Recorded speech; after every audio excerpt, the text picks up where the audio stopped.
شفتوا السواد اللي تحت العينين؟ هذا السواد.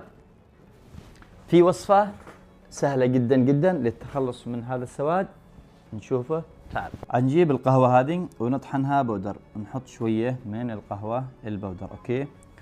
نضيف عليها قليل من العسل،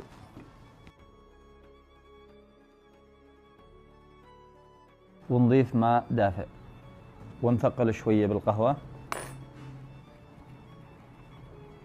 وإذا شفنا القوام خفيف نثقله بالقهوة.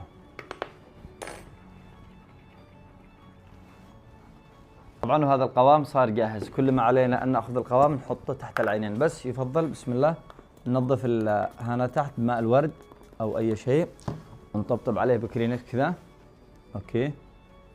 بسم الله. ونستخدم هذه الوصفة، هذه اللي سويناها، ونحطها كذا من دون فرك، لأن المنطقة هذه حساسة شوية.